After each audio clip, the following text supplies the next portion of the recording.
Messi পয়লা ম্যাচে যা দেখাইলো মানে বিশ্বকাপ এবার আমরাই নিমু। ভাই আপনি ঠিকই কইছেন। ভাই আমার অনেক ক্ষুধা লাগছে, আমারে কিছু খাইতে দিবেন? কি রে, তুই তো দেখি ব্রাজিল সাপোর্টার। ভাই আমি এইসব কিছু বুঝি না, আমার অনেক ক্ষুধা লাগছে, আমারে কিছু খাইতে দিবেন? না না, তোর শরীরে বাদিলের গেঞ্জি, তুই বাদিলের সাপোর্টার, তোরে কিছু খাইতে দেয়া দেব না। কি রে, তোর কি সত্যি ক্ষুধা লাগছে? খাবি? হ ভাই, আমার সত্যি অনেক ক্ষুধা লাগছে। কি রে, খাবি? নাই, ওই যে সেমিনার বোতলটা দে তো। কি রে, এটা খাবি? খাইবো না কি করবো, ওরা তো 7 আপ খাই অভ্যস্ত। নে খা। হ হ হ ভাই, খামু দেন। নে, নে।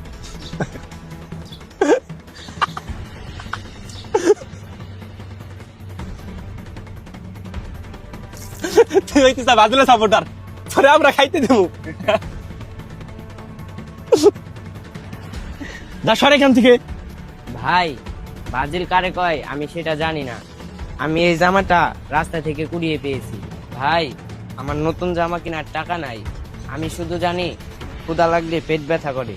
কিন্তু আজ বুঝলাম কিছু মানুষের মন আমাদের থেকেও গরিব হয়।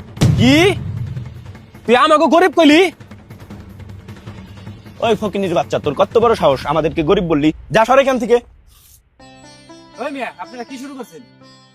আপনারা কি মনে করেন টাকা পয়সা না থাকলে সে গরিব, সে ছোট লোক? কিন্তু না, গরিব তো সেই যার মন মানসিকতা ছোট।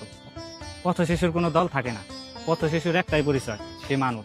সে একটু ভালোবাসা চায়, সে একটু দুমুঠো খেতে চায়।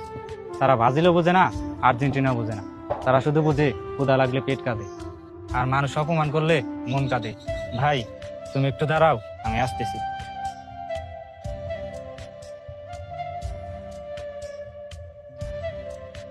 এই নাও ভাই, মনে রেখো পৃথিবীতে মানুষের সবচেয়ে সুন্দর পরিচয় তার পোশাক দেখে না, মন মানসিকতা।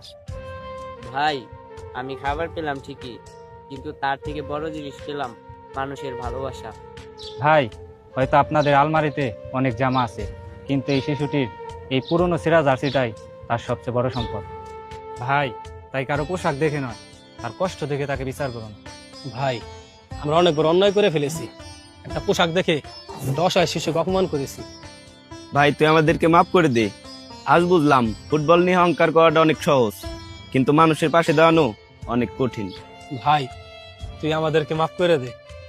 ভাই আমি আপনাদের উপরে রাগ করি নাই, ভাই আমি ছোটবেলা থেকেই শিখেছি যে মানুষ ক্ষমা করতে পারে সে আসলে প্রকৃত ধনী।